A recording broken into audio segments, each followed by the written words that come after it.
Hey, what's up, everybody, and welcome back to the Best You podcast. My name is Nick Carrier, body optimization coach and creator of the 10-Week Transformation. The mission of the show is to help you get closer to your best you in all areas of your life, every single day. In today's episode, we have Dr. Jonathan Karp. Dr. Karp is a board-certified dermatologist and the founder of Miracle Noodle, which is a health-focused food company built on the principles of longevity and clean eating. During this episode, we're going to talk about the connection between skin health and overall wellness. We're going to be talking about a unique concept about how you can actually get healthier and build greater health through imagination. We're going to talk about how he became passionate about blue zones, and finally about how Miracle Noodle, his company, makes a healthy noodle from the super healthy Konjac plant, and how he's working on making egg white foods as well. For now, it's time to get closer to your best you. Let's dive in.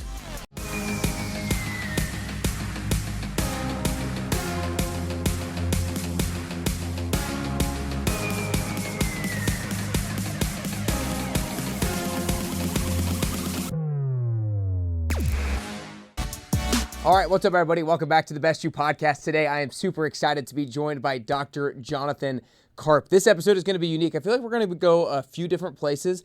He is basically the founder of Miracle Noodle, which, it's funny, I hadn't told you this yet, but I first heard about Miracle Noodle 3-4 years ago or something like that, and ordered them and absolutely love them, and have showed some of my clients the product, and they love the product. It's such a easy way to get in the pasta fix, but in a healthy manner. And so we're going to dive a lot into Miracle Noodle and some of the other things that you do as well to help your clients feel better and live a better life. So the way that I want to actually start off is by getting to the story of Miracle Noodle real quickly. So I'm going to read something real quickly that basically is kind of the introduction of how you got it started. Basically, in 2006, you were visiting a friend in Japan, and she took you to a Buddhist-run vegetarian restaurant on the outskirts of the beautiful city of Kyoto, where you had a delicious bowl of noodles called Shirataki noodles, and it was made from the Konjac plant. And this is where you were first introduced to the Konjac plant. And after discovering all the health benefits that this amazing plant-based food and the positive health implications that it has for patients, you returned from Japan and you started Miracle Noodle with your family. So kind of just like the first question that I have for you personally is, when did you actually realize that this is actually a good business decision? When did you realize that this was something that wasn't just this cool idea because you found this cool plant with health benefits? When did you actually okay, this is going to be something that we're going to move forward with. This is going to be something that we build a brand around and build a business with. Yeah, well, thank you. It was sort of a flash when I was at that restaurant. I've always been entrepreneurial, but at that time I had just started to get into lifestyle medicine and helping people to heal through diet and lifestyle alone. And I thought about those patients who were trying to transition to a healthier diet, who were looking for different alternatives to high starch pasta. So I knew I was going to do it right away, since I had already started other businesses and such. So when I came back from Japan, pretty much I set up a website right away.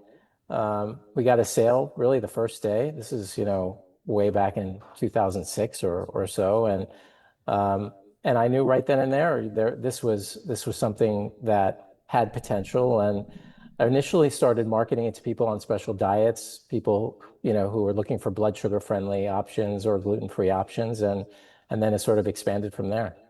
Well, I'm curious because this was back in 2006, and I was born in 1995. So in 2006, I was only 11 years old. But based off of what I know about kind of like the history of health and nutrition talk and education, like being gluten-free or being keto or just honestly too much talk about nutrition was not that big back then. It would have been one thing for you to see this potential idea like when keto was potentially bigger, maybe a few years down the road, or I don't know, maybe a decade down the road, when I feel like it was kind of really exploding or something like that because of the business fit or whatnot. But were you just seeing a lot of problems with patients who were eating pasta regularly again? But what sparked oh my gosh, this is a really beneficial thing that's going to help people improve their health? Yeah, good question. I was always have been interested in nutrition, diet and nutrition and health.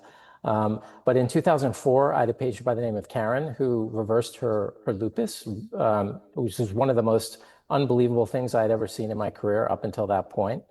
And so that was in 2004.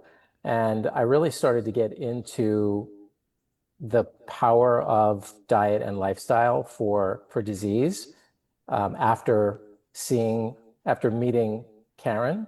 She basically changed my whole perspective on healing. And when she essentially cured her, she was 95% healed from her lupus, which I was terrified I was going to kill her with all the medicines I had put her on. And she was off all medicines. And she came in with a stack of journals and books to educate me, because it's Wow. not something that we learn in medical school. And like other doctors, I sort of put it aside actually for a few months, because it was almost like I had trouble even conceiving of such a dramatic reversal. But then one weekend I brought it home and sort of devoured it, and my life changed. So when she healed herself of lupus, or at least 95% of the way, what were the things that she was doing? You said she was completely off medication. It was just lifestyle and nutrition. Yeah, yeah, she had gone on what's called a nutritarian diet, which is popularized by a doctor by the name of Joel Furman. It's a beans and greens diet, basically, mostly vegan, but he wouldn't call it. They don't really call it vegan because the diet does accept a little bit of animal protein if you're highly active, but generally speaking, it's a high nutrient dense diet. That's sort of how it would be defined, and that's the diet that she went on, and subsequently have seen many other reversals of conditions of people going on that particular diet as well. Wow. Do you feel like, are there any, like, how do you determine whether or not that particular diet might be beneficial for somebody? Because again, that's relatively restrictive. I mean, from the standpoint of most people are eating protein and animal products on a regular basis, obviously besides vegetarians and vegans and whatnot. But what are things that you might see? Is it something in blood work? Is it something in skin conditions? What things tell you this beans and green nutritarian diet might be something that is beneficial for this person? It depends on people's lifestyle. Not everyone is going to really accept that. And I always give the caveat here that when people get in, I present diet and lifestyle as an option to all of my patients, but very few of them will take me up on that option. It's 1 in 200. I've counted it actually. So it's roughly 1 in 200 people who will really take, because we're talking about massive lifestyle, diet and lifestyle changes. And so, it's a life change when people do that. In terms of the type of diet, yeah, it depends on 1 in 200 people. I'm sorry, I got to cut you off there. Sorry to interrupt. 1 in 200 people. I mean, I would have expected the number to be low. I don't know if I would have expected it to be that low. Um, are there any conversations with those people about, okay, if you're not maybe willing to make this extreme of a jump, what about like this small thing? Like, do you try to dial it back, and so the magnitude of the change isn't as daunting? it depends on the condition, Yeah. honestly. Because is it like a certain only magnitude of change might be the only thing that's beneficial for them? If you only make a small change for a certain condition, it's really not going to make any difference. Yeah, well, for example, for autoimmune disease, it's hard to make just 1 or 2 changes. Hmm. For something like, let's say, acne, as an example, for acne, um, most people with acne have a high, say, fasting insulin, generally speaking, and so you can lower your fasting insulin. This is basically early insulin resistance, super early insulin resistance. In those particular acne patients, just using that as an example, you can get uh, if they get rid of high glycemic carbohydrates and in that particular case dairy, um, you can see acne improvement. In other conditions, there's another condition called hidradenitis, which is like a really awful disease where people get cysts under their arms, under their breasts, and same thing there. If you can really get their insulin level down, fasting insulin level down, through just modification of their diet, you can see improvement. But when it comes to things like autoimmune disease and, let's say a patient had heart disease or already had a heart problems, if you really want to see reversal of those things, you really have to be on a total lifestyle change. I mean, total change in their diet and lifestyle. Let me continue to talk to the 1 in the 200 person out there who is potentially willing to make some of these changes. Like you said, the high fasting insulin, that can be managed and worked on with behavior changes and diet changes that are not necessarily that extreme. It's over a period of time. If you, like you said, diminish your intake of, lower your intake of high glycemic carbohydrates, and that's going to really help. What are some of these more extreme lifestyle changes that you're presenting to people that you're communicating to them might have a drastic impact on their health that they're not willing to do, assuming that somebody listening right now might be the person that's like, I want to know what might actually help me. I am the 1 in 200 person who doesn't want just a quick, easy fix, who might actually not worry just about want a pill, but they're willing to make some changes. Yeah. Well, you can look at it two ways. One is there are di diets that you can go on that are just elimination diets, where you're getting rid of say gluten, dairy, the main allergens. In those particular cases, that's one way to start, and sometimes you can see improvement. But on the second side of things, we didn't really have these tests back in 2006 when I sort of started in this journey, but there are gut tests now that can give you a good indication of how healthy your gut is, and sometimes just correcting the things that you see in that gut test by either by going on certain, again, also potentially some supplements, as well as some probiotics potentially. Most of the people have some problems with gut permeability.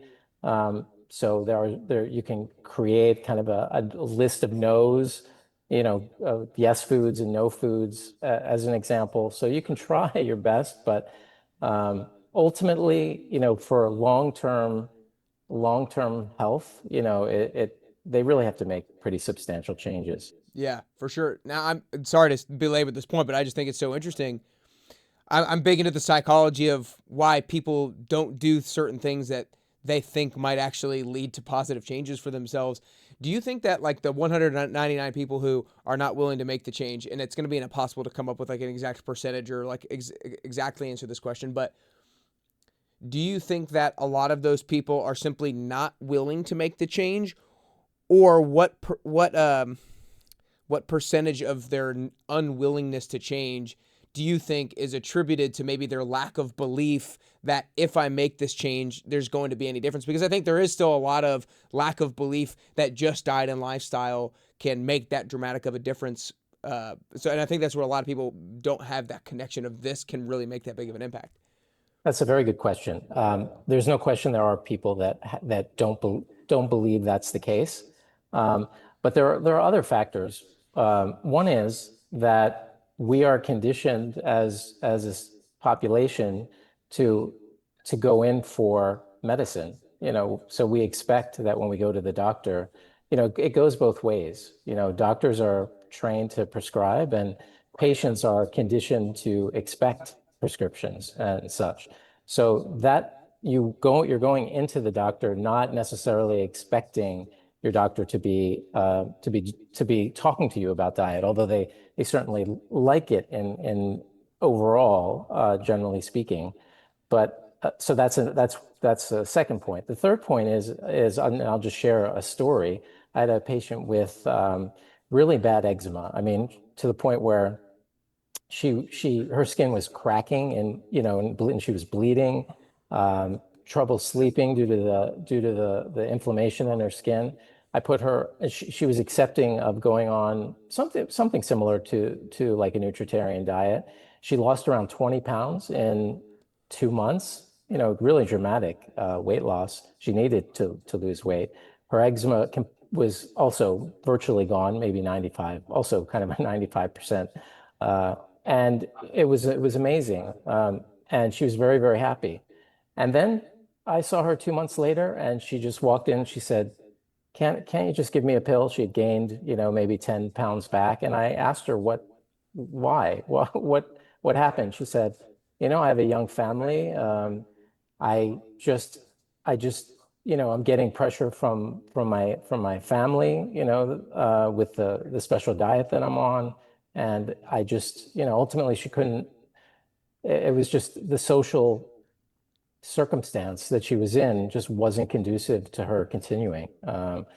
And so that's another factor, Yeah. that, and I think about her from time to time, because I've had other cases like that, but she was the first patient I had where I really saw that, if you don't have allies, it's, uh, it's almost impossible really to do that. And, unfortunately, people who you think have your best interest in mind, sometimes they secretly resent the fact that you're making those changes, and that in and of itself, can be a real setback for people. And I've seen that so many times. Yeah, no doubt about it. I'm a fitness trainer and nutrition coach, and I've coached thousands of people. And I like to say that growth is possible alone, but it's only sustainable through community, and 100% because of that, right? Because you can make changes over the short period of time, but if you don't have people around you, allies around you who are willing to support you and making the tough decisions that you're making, if it's already you're already going out on a limb or working hard to make a challenging decision. If other people are making it harder for you to make that challenging decision, then it's hard to sustain for sure. Well, I want to kind of go back. Appreciate you going on that. That's awesome. I want to go back a little bit on Miracle Noodle. Again, this is a basically, you know, for oversimplification, this is a low carb, basically no carb, very low calorie pasta, but there's also rice and there's also some other products that you guys have as well. But the Konjac plant, that's where the Shirataki noodle is made out of, right? What do you grow the Konjac plant in America? Is it only in Japan? Talk to me about kind of like the nature of that plant, if you will. Yeah. It's actually part of the Chinese pharmacopoeia, going back more than 2,000 years. It's always been known as something that's been good for the gut, as well as some references in some ancient Chinese medicine journals to heart health, which maybe they had some sort of link between the benefits of the fiber, because this particular root, the plant, has a fiber called glucomannan in it, which is really one of the most potent prebiotic fibers on the planet. It's really incredible. Just a couple grams of this per day can lower, is has been shown in studies, just the fiber by itself to lower cholesterol, blood sugar, help with weight loss. It's really an amazing plant. So it goes back more than 2,000 years in China. In Japan, the first reference to it being used in noodles is from 1,600 years ago in a Buddhist uh, cookbook of sorts. That's how Wow. that's how far back it goes, and also was known to be good for the gut. Um, and somehow these Buddhist monks discovered that if you ground the flour, added water, and made it into alkalinized the water, they used like a lime water to alkalinize it. The the fiber and water would turn into kind of a stable gel that they could make into different shapes. So it goes Oh, back way, way back. wow. You said the prebiotic fiber. Can you say glucomannan? How do you say that? Glucomannan. Okay, gotcha. Uh, are there different? I know that when you were trying to populate the gut bacteria, you want to have probiotics, so that the number of good bacteria in your gut is higher and highly populated. And then you want to feed those good bacteria with prebiotic fiber. Are there certain prebiotic fibers that I guess that are more beneficial that the healthy bacteria in your gut prefer over others?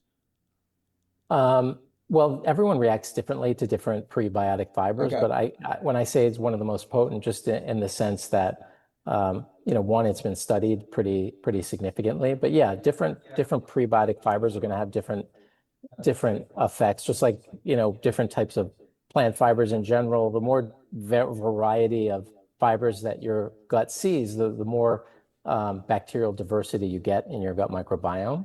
Right. Yeah, so glucomannan just happens to be a good one. In my practice, I also recommend a resistant starch called green, which is green banana flour, as we're building up. Once we've sort of helped people, the dysbiosis of people's gut, then we want to introduce things to uh, diversify the gut bacteria. So things like glucomannan and green banana flour and such are good, are good types of fibers to use. Yeah, for sure. And just to clarify some language he was just using there, basically he's saying to clear the dysbiosis. He's saying that we want to make dysbiosis is a state in which the bad bacteria in the gut are outpopulating the good bacteria in the gut, basically, simply speaking. And so you want the good bacteria to outweigh the bad bacteria. And once you've done that, then the variety or the number of uh, various strains of bacteria, the more the better, right? Yes. Yeah. Sorry, I wasn't clear, but yeah, No, you're good. that's exactly what you said that very, very well. Awesome, awesome. Forgive me, I should have written this down. One pack of, that you have different kinds of noodles with Miracle Noodle, but one pack is, I know, very low in calories, very low in carbs. Do you know the exact numbers off the top of your head? How many calories and how many carbs are in one pack of the noodles? It's one net carb per serving, so there are two servings, so two net carbs. Okay. And then we also have an egg white noodle that's just made from egg whites. That's less than 1 gram of carbohydrates. That's just egg whites, basically. So and then how many calories? 5 calories. Yeah, I was gonna say, because I mean 1 gram is 4 calories. So, and then how much fiber is actually in a pack as well, or in a serving? Yeah, you're probably getting around 4 grams, 4 to 6 grams of fiber, something like that. So talk to me about that, because I always thought that the amount of fiber was going to be a percentage of the number of carbs in a certain food item. How is there more fiber than there is carbs? It's difficult. It's difficult in the sense that the way they calculate fiber on nutritional labels is complicated. There's a subtraction method and a detection method, and they don't necessarily, I can't remember exactly how it works. So it doesn't always work out at the very low levels where you get, but I know technically our noodles are roughly 97% water, Yeah. and roughly 3% fiber. So, and it's 200 grams. So you're getting, you're probably getting around 6 grams, but when you send it to the lab, the detection numbers at those low levels are very difficult. Yeah. And it's an interesting topic in and of itself, the way the labs do those, because people who are on, like, say, ketogenic diets, in my case, it won't affect them because there's virtually no starch that's going to affect that. But when you have these low levels, and people say are on a ketogenic diet for a seizure disorder or whatever, and they're eating a lot of these like one net carb things that may have a little bit of starch in them, and we're dealing with these weird sort of complicated detection methods, if they're eating a lot of those, they might be getting a whole lot more starch than they actually think they're getting. Mm. It's more of a curiosity than anything else, but something to be aware of. Yeah, totally, totally. As somebody who's a dermatologist, a lot of people here are going to be people who care about, obviously, the look of their skin, especially their skin as they get older. And as somebody who's like the combination of a dermatologist and super interested in food and how it impacts our longevity and our overall well-being, what would be like 3 foods that you like to eat on a regular basis that you eat partly because you feel like it's good for your skin? Are there foods that you see through that lens? Not really. No. I think I just see it more from a global perspective. Okay. And anything that's nutrient dense is going to be helpful for your skin, and anything that's going to, spike your blood sugar is going to be really bad for your skin. And for people to understand why that is, it's basically because of glycation. When blood sugar spikes and it binds to protein, it binds to the collagen in your skin and basically alters that collagen, which is going to lead to wrinkles.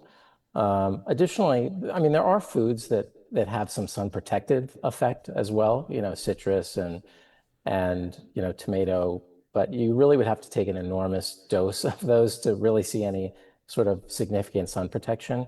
But in terms of photo damage and freckling and some of these things that are pro-oxidant, any kind of nutrient dense foods with lots of antioxidants are going to be helpful to the skin. So that's sort of general Yeah, stuff. For sure. Like you said, nutrient dense is the good foods, and then foods that are gonna spike your blood sugar high are gonna be the bad foods, which is gonna be very individual for each person. Is there a particular, now that you've been using, lifestyle and diet as a means through which to improve people's well-being for such a long time, um, are there certain foods that you go to first with people that you're like, let's try to cut this out, let's try to cut this out? Only 1 in 200 are going to actually take action on this, but are there any foods that you're like, let's try this first or this first? Yeah, well, I try to get them to avoid finely milled flours, because ultimately those spike your blood sugar more than people really appreciate. And even finely milled whole grains can still spike your blood sugar. So it's a question of when they really mill the flour super fine, it's like mainlining into your bloodstream, and Mm. it can cause enormous spikes in blood sugar, which so that's probably my biggest. For people with acne-prone skin, dairy unfortunately does play a role. So we try to avoid that. And just for other people's clarity, when you say finely milled flours and finely milled whole grains, what are some types of food products that has some of that stuff? Yeah, I mean, obviously cakes, but even breads. I mean, essentially bread. Most bread is gonna have an issue. Bread, pasta, those sorts of things. Are there types of breads that you eat that you feel like are good? Not particularly. I lower carb breads. I tend to avoid bread. Not that I don't ever have bread. I occasionally have bread, but um, and I'm not saying it's the devil, but in Yeah. certain circumstances, it's probably best to avoid.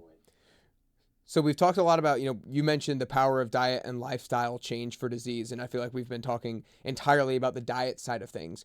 What are some other lifestyle things that you feel like really move the needle with some of your clients that you encourage them to the best of your ability to act upon? Um, the general advice. I mean, they need to. Most people don't appreciate the anti-inflammatory effect of exercise, as an example. Um, for skin, sweating is important. Some people aren't doing that. Why is sweating important for the skin? Your skin was meant to sweat. For one, it does have a detoxifying effect. So you are able to excrete certain things through your skin, preferentially. So it does play a significant role there. And it probably evolutionarily, because that happens, is you're probably meant to do that. I think that having a general understanding of circadian biology, and making sure your daily rhythms are synchronized to the sun is impactful in a way that most people probably don't appreciate if they're not paying attention to that. Um, so I try to talk to people about that, and then stress. I utilize a form of mental imagery that I studied with someone in New York for many years. And that allows people to use their own imagination to sort of get themselves in the right space to help whatever health issue they're dealing with. Yeah. All right, let's dive into it. The mental imagery thing, because before the podcast started, I was asking you just a little bit about it, but you talk about how you use mental imagery in your practice to help people with healing. You use imagination to help people with healing. Because I mean, most people, including me, when you first hear that, you're like, "What the hell does that mean? What's this like maybe woo woo type topic, and does it actually work, or what does it actually mean?" So give us a little background of who you study with, or like what got you motivated to learn about this healing practice, and we'll go there. We'll go from there. Okay. Yeah, well, I ended up, well, first of all, the concept of visualization has a lot of scientific uh, you know, work done Yeah. on it. There's sort of a concept of mirror neurons that, your body experiences things, almost identically to how you imagine them. That's why in athletics, visualization can can be very, very potent. Many people are aware of, the free throw. There's a free throw study where, people just sort of visualize themselves shooting free throws, and some actually did free throws, and then some didn't do anything. And the people that visualized, I think they improved just as much as the people who actually practiced free throws. So its basis is sort of similar to that in this from a scientific perspective. Right. The technique itself was taught to my teacher. His name was Gerald Epstein.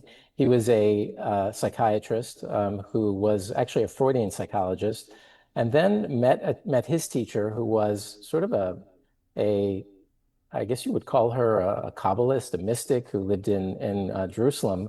She had secular people, religious people coming to her, and she taught a very specific technique that was partly passed down through her family, which basically involves um, a quick 15 to 30 second, usually it's less than a minute, short imagery process where people use their imagination. So I can give you an example of a patient, probably is the easiest thing. I had a patient who had what's called neurodermatitis, which is a condition where she had an underlying eczema, but she was picking her skin off, like, just subconsciously.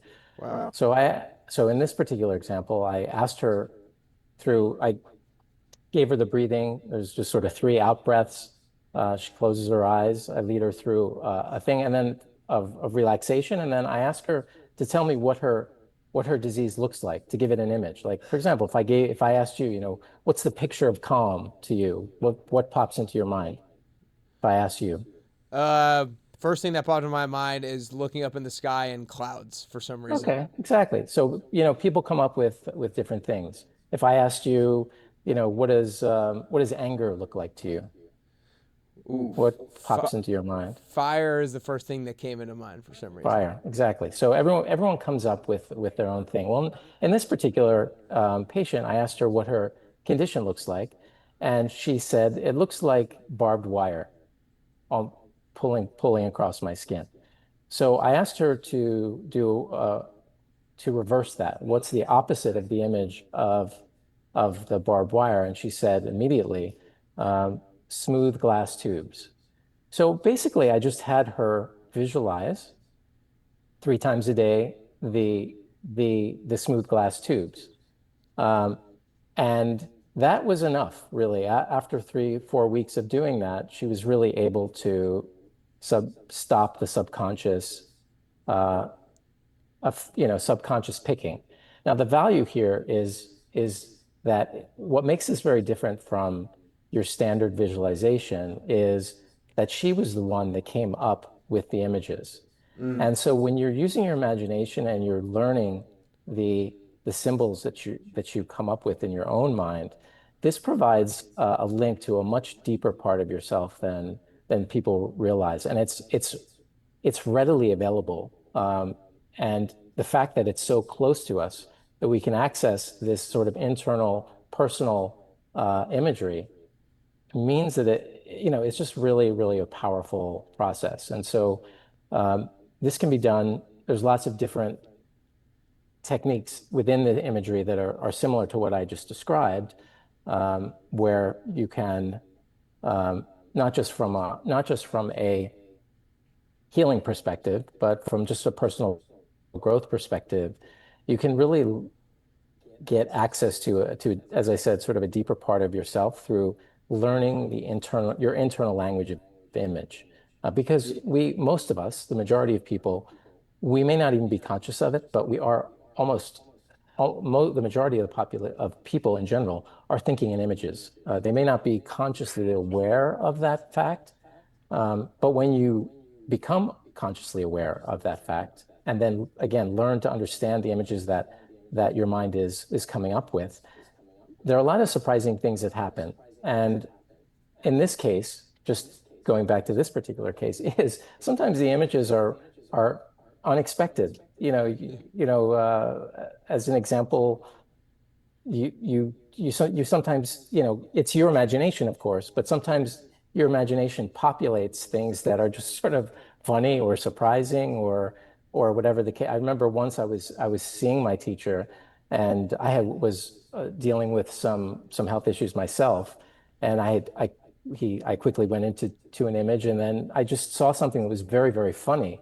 And to me, it was sort of like a waking dream in the sense that I understood what that humorous image was and why it was there, because I was feeling a little bit depressed. And so my imagination came up with these dancing, like little garden gnomes. This is what popped into my head. Anyway, it was what I got out of that, of course, was a deeper part of myself, which we all are aware of, that we have a deeper part of ourselves, was populating in my imagination that I needed to lighten up, that I needed to be a bit more, a bit less serious, and this is sort of how it manifested. So you can look at it almost like a waking dream, in Yeah. that sense, that because these things spontaneously come up while you're exercising your imagination.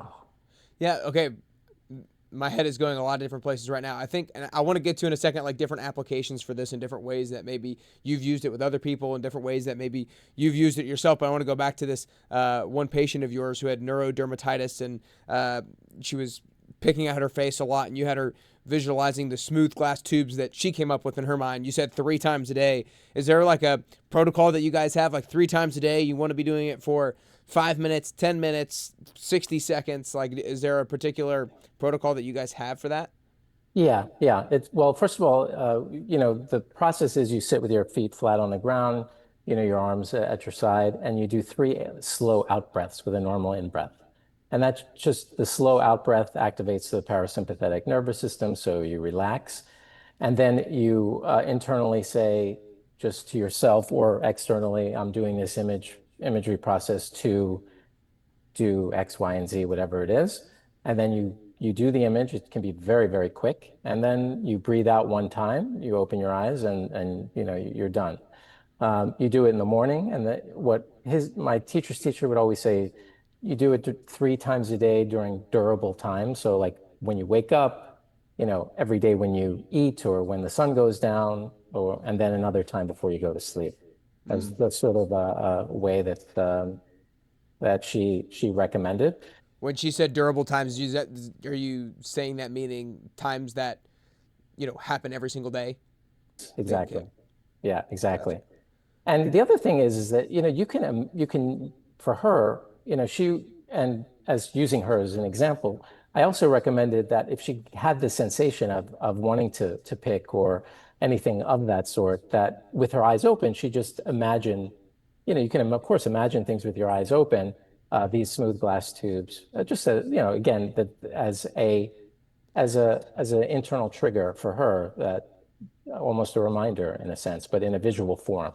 So what is your current state of application of this mental imagery and imagination? Is it something that you do proactively, even if you're not dealing with anything that you need to quote heal, or is it something that you only do when something comes up that you're like, I need to fix this or work on this or heal this?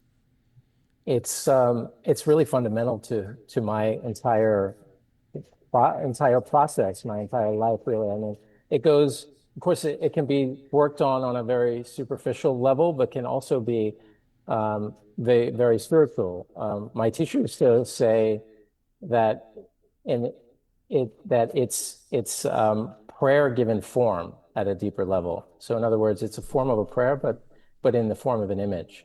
Um, and so it can be part of a spiritual practice. And in fact, the origin of this is from this woman and her family goes back to like 1200 to a mystic. His name was Rabbi Isaac the Blind, and he's a mystic, and goes even back to sort of prophetic type of techniques that go way back, where imagination was considered a tool for perception. And I remember that, like I never quite it took me time to understand that whole concept, but and of course Einstein said imagination is more important than knowledge. All these, a lot of cultures discuss this, and that as you exercise your imagination, you're able to perceive a whole lot more than before. So imagination the concept of imagination is um, a lot more powerful than I guess the than the superficial definition might. Oh, totally, totally. I think it's this is fascinating. I feel like the word imagination, in my mind, the first thing that I think of is just children drawing and playing around and stuff like that. And I feel like because that's probably, maybe not just me, that's probably a lot of people's first thing that comes to mind when they hear imagination. And so they think it's a childish thing that has no utility when you get older. But I 100% agree that exercising your imagination can help you perceive a whole lot more things that are not just physically in front of you and are not just objective. But like actually I want to challenge you to tell me what you do. Like, do you sit down, do you ask yourself particular questions to help spark imagination? Do you just sit there and like see what comes, or are there like certain questions that you run through on a daily basis? What does this actually look like for you? I want my imagination to be better. Yeah. Well, my teacher had several books that have a list of exercises for. So if I'm dealing with whatever I'm dealing with, there are certain exercises that I'll use. There are also processes in place, like there's, you know, for example, when I'm working with cancer patients, there's sort of a process of going through various exercises. Um, so there's exercises for whatever it might be that I may be dealing with. And then on another level, um, it is the more conscious awareness of sort of the images that just are spontaneously coming up in my mind during the day, and having some sort of control over that, or at least being conscious of it is helpful. If there's processes in place, if there's, say, a bad dream, and there's lots of different things, but if I'm dealing with certain emotions or certain physical ailments, there's exercises for all these different things. Totally. So what would be like an example of if somebody's a cancer patient and comes in and you're trying, you're using exercises for imagination to help them heal, to help them lower their stress, to help them whatever it might be. Like, what's an example of an exercise that you might do with someone like that? Well, I'll give you an example of a cancer patient I worked with for many years, who had, this is very directed. Um, she had tumors, metastatic tumors in her lungs. One of the exercises was in her in her imagination. She went down her trachea. There was a keeper of the lung, so to speak, who she would ask for permission to enter the lungs imaginally. She'd go in, and then she would use her imagination to clean up the tumors. And in this Mm. case, what came into her mind was a character from the Mary Tyler Moore show, who was like a janitor. Again, everyone comes up with their own. That's what her imagination populated. She gave a chuckle the first time it sort of happened, because at some point, when you exercise your imagination, it's not like, oh, let me think about what can I imagine, but it just spontaneously comes up. Um, and that to me is the most surprising part, because in a sense, you're receiving this image from a deeper part of yourself, or, depending on your spiritual beliefs, maybe it's from a spiritual source. Anyway, regardless of how you like to define that, in this case, um, that's the image that she populated. And so the character would mop away the tumors. And that was the exercise for her. And it was a pretty profound result, that that is, yeah. No, that's awesome, and I'm a spiritual and religious person myself. I mean that's when you can't further explain where something might have come from, then I like to give credit to the creator. I mean, for example, when you ask me, what do you imagine when you hear calm? What do you imagine when you hear anger? And clouds and fire came about. I before I said clouds, I was trying to think like, okay, what really comes to mind when I say calm? But no, cloud was the first thing that came to mind. I have no idea why. I have no idea why fire came to mind, but I just wanted to actually say what came to mind right off the bat rather than think about what should I imagine when I think that thing. And 100%, I mean, who knows where that comes from, but there's potentially a reason why what came to mind, and so use it, and that's powerful. That's super cool.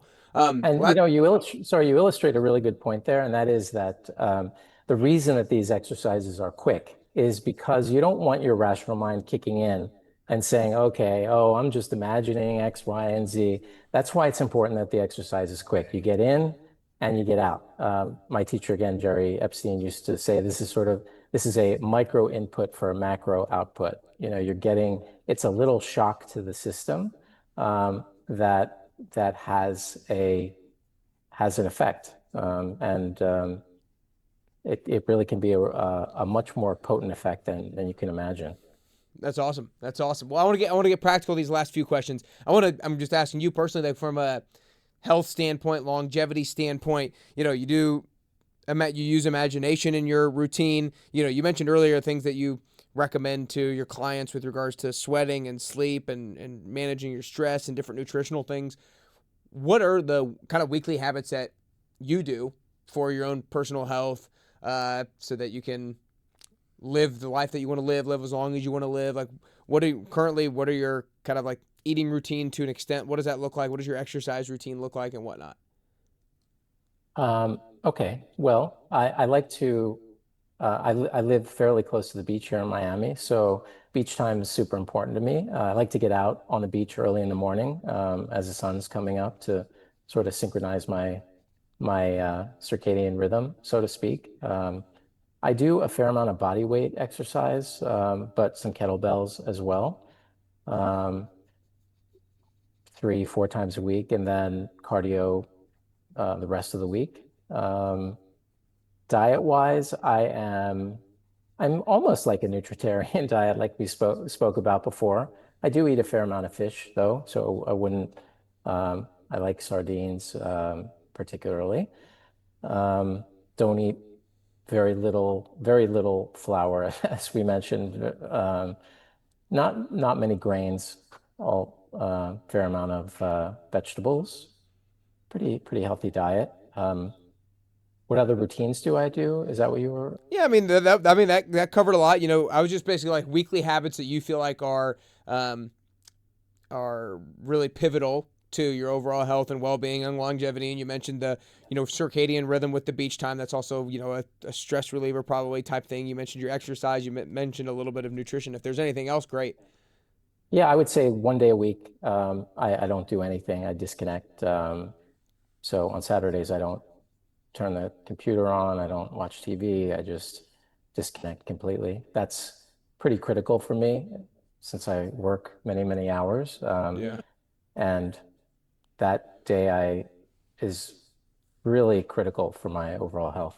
Yeah, I love it. I love it. Well, you guys need to go grab some Miracle Noodle. Those of you guys who love your pasta dishes but want to do so in a healthier manner and in a really healthy manner, actually, not just like you're not just avoiding the blood sugar spikes and the unhealthier side effects of having regular pasta here, but you're getting a lot of actual health benefits from the Konjac plant and the Shirataki noodle as well.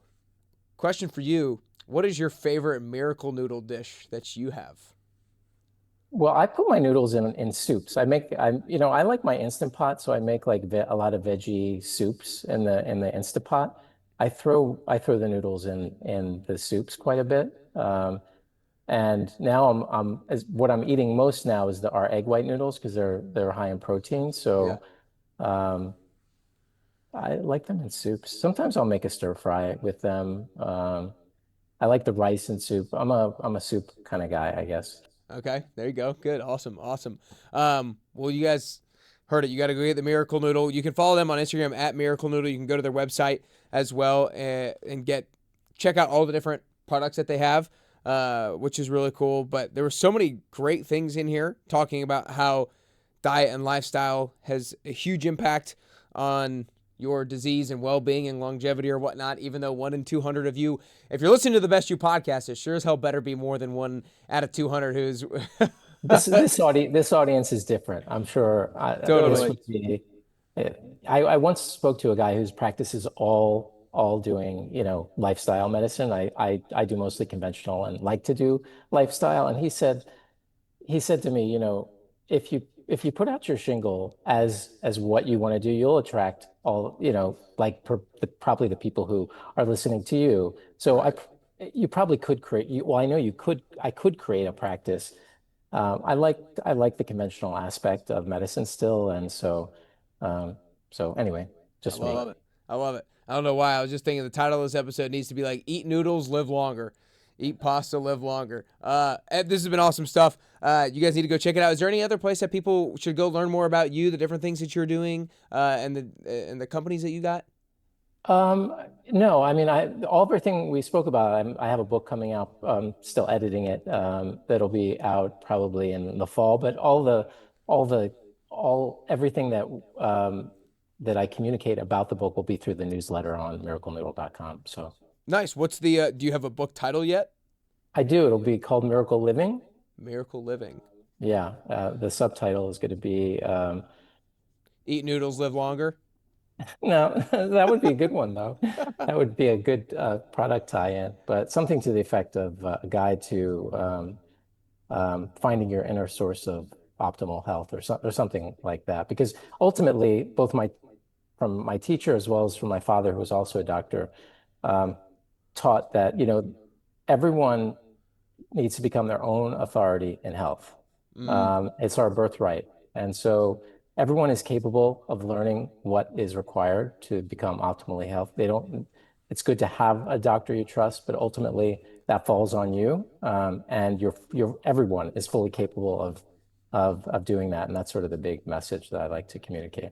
totally. I love that message. I love that. Take ownership over your own health. Don't rely on somebody else to learn. Be your own experimenter. And yeah, no, that's great. That's great. It's a very empowering message. Well, you guys, if you like this episode, make sure that you share it with a friend or family member who might get some value out of it. There were so many great things in here that I'm sure a lot of your friends and family members would love to hear. If you're listening to this on the Apple Podcast app or on Spotify, make sure you hit the follow button. If you're watching on YouTube, make sure you hit like and subscribe down below. Go check out the show notes. Check out Miracle Noodle. Order some of your first batch of noodles or rice or the egg white noodles and stuff as well. I know I'm going to be trying the egg white noodles because I have not tried those yet myself. But other than that, Dr. Jonathan Karp, that's all we got today. Really appreciate the time, man. Thank you very much.